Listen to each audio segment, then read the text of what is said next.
A Sparrow in Spring. What's elect? A what? Elect? Harry stared at his little sister with open derision. What are you going on about? He demanded. Nicole refused to back down. Oh, it's the new Empress, innit? I heard she's an Empress-elect.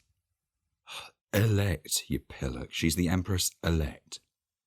Harry rolled his eyes and implored all the paragons to save him from foolish sisters with foolish questions.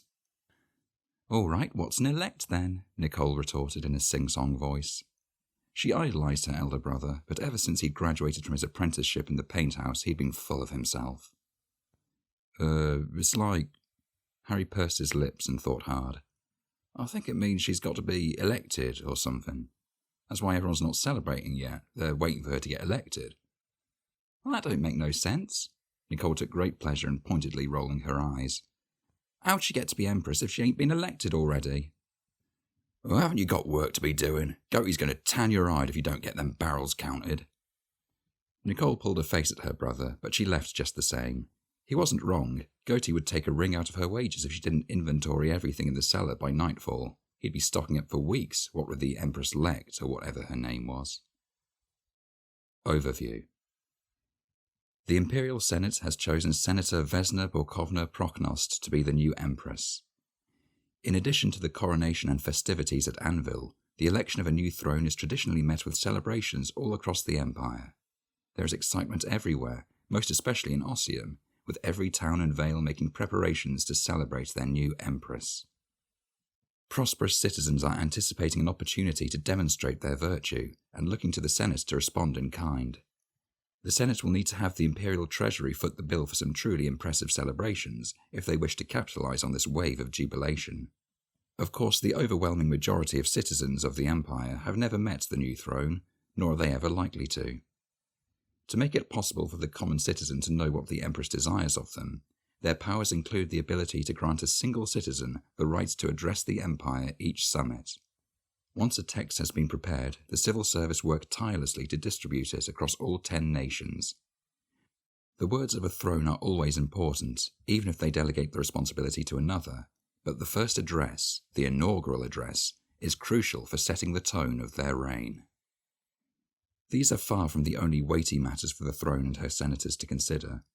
The new throne will be in a position to ratify any motions with constitutional implications that the Imperial Senate might pass, and to personally appoint a number of imperial titles. A new era. Proud, loyal, and prosperous imperial citizens, now is the time to join together in joy and celebration, the like of which we have not seen in our lifetimes. But let us not forget, in the midst of our revelry, that our necessary wars have a terrible cost in imperial lives. I ask that all of us act howsoever we can to stem this tide of imperial blood. Let us ensure that our sisters and brothers, fathers and mothers, daughters and sons may continue to fight on in pursuit of our Empire's great destiny. The inaugural address of Empress Lisabetta. When Empress Lisabetta was crowned, the Imperial Senate and the Imperial Synod both donated sums to support the celebrations, but the bulk of donations came directly from private citizens. All told, 500 thrones were raised to pay for the most wondrous celebrations. The resulting excitement and fervour meant that citizens across the Empire were eager to support the new Empress. Her inaugural address was short but clear, that everyone in the Empire should act to stem the tide of imperial blood. The combination of wondrous celebrations and clear message created a permanent legacy. Ever since, every imperial army has had the ability to launch a steady conquest, seeking to push back the barbarians with a minimum loss of life. With a new throne, a new era begins. If Empress Vesna's inaugural address has a clear message, there is every reason to believe that it will produce a similar effect to Empress Lisabetta's first address, if the accompanying festivities enjoy the same level of support. If the Senate wish to ensure that the celebrations are effectively organised, then someone will have to take responsibility for it. A single Senate motion would identify the individual the civil service needed to liaise with, and it could also authorise the disbursement of imperial funds if the senators saw fit. That individual could then receive any donations from wealthy individuals attending Anvil who wish to supplement the Senate's bounty with a show of pride and prosperity, as well as anything the Imperial Synod saw fit to allocate from the Virtue Fund. The scale of the benefits is dependent on the scale of the celebrations. The nature of them will be determined by the wording of the short celebratory message dictated by the throne. Grand celebrations. Grand celebrations can be arranged for 80 thrones. This will pay for parades, street entertainment, decorations, and food across the empire, including the hiring of a great number of entertainers, musicians, and artists for the duration. It will significantly improve the morale of the empire. When Britta took the throne, she sent a message to loyal citizens at every celebration, urging them to support the efforts to rebuild the military strength of the empire. The surge of imperial pride and vigilance that resulted saw citizens signing up to aid many of the imperial armies or donating much-needed resources to the war effort, giving those armies not engaged in campaign additional resupply equivalent to 5 wains each. When Emperor James ascended, the resulting celebration set the tone for his rule, with citizens urged to provide what they could to help strengthen the fortifications of the empire. The resulting donations went much of the way to repair the badly damaged Tower of the Dawn in the Barrens. This will be a great celebration on par with those that greeted the ascension of Empress Britta, Emperor James, Emperor Hugh, and Emperor Walter. Breathtaking celebrations. Breathtaking celebrations can be arranged for 250 thrones.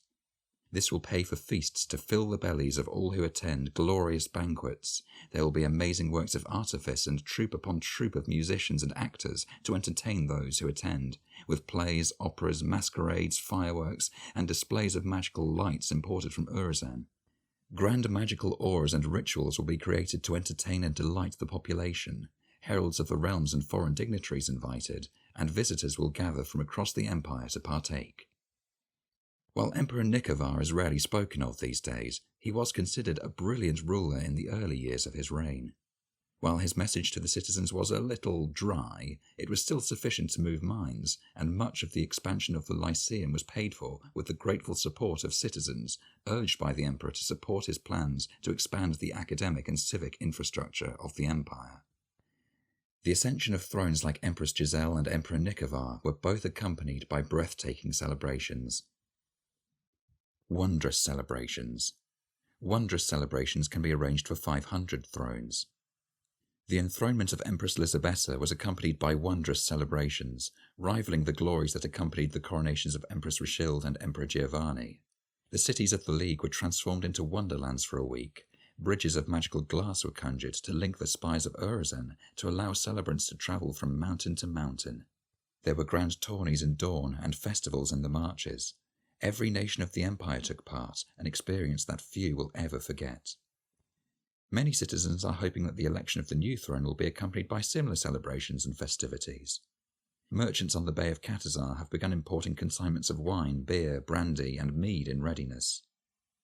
Weavers in Dawn are booked up with orders for fabric for fine new garments.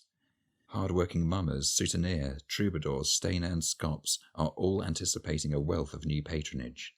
Wealthy Varushkans are determined to ensure that the prosperity of their new throne is every bit as magnificent and memorable as that of the merchant prince of Holberg. If the empire provides enough funding to pay for wondrous celebrations, they are determined to ensure that the resulting festivities are unrivaled in imperial history. The ascension of thrones like Empress Richilde, Emperor Giovanni, and Empress Lisabetta were all accompanied by wondrous celebrations. Ratification and appointments. Several things call for the attention of the new throne. Her own appointment requires ratification, as does the motion to create the position of citizen's voice. Without ratification by the throne, these motions will remain in suspension until such a time as the throne wishes to ratify them. There are a number of titles available for the new throne to appoint. Nobody has held the position of Captain of the Throne Guard, it having been completed in the months following the disappearance of Empress Lisabetta. The captain has the responsibility to protect the throne in accordance with the Throne Guard oath, in body, mind, and soul. Any imperial citizen is eligible to be appointed as captain of the Throne Guard. The Queen's Rose is a national position of Dawn with a responsibility to foster friendship and alliances between Dawn and the other nations of the Empire. There have been 2 previous holders of the position, but it has stood empty since the summer solstice 384 YE.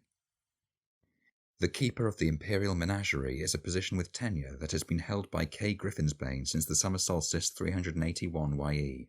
The Keeper is responsible for the ongoing well-being of the Rakshasa and receives 2 thrones and 3 measures of heart's blood as part of their seasonal income. The title was created with tenure, meaning it would not be available for appointment unless the current holder died, retired, or was revoked. Monarch of Dawn. One weighty consideration facing the new Empress will be whether to challenge for the title of Queen of Dawn.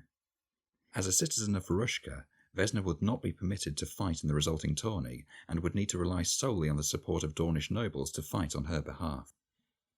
Empress Elisabetta was the first throne in over a century to ask the Dornish noble houses to fight for her on the tourney field. There has been a close relationship between Varushka and Dorne in recent years, with their armies fighting side by side in the conquest of Ossium, but it remains to be seen if the new Empress will feel confident enough to stake her claim.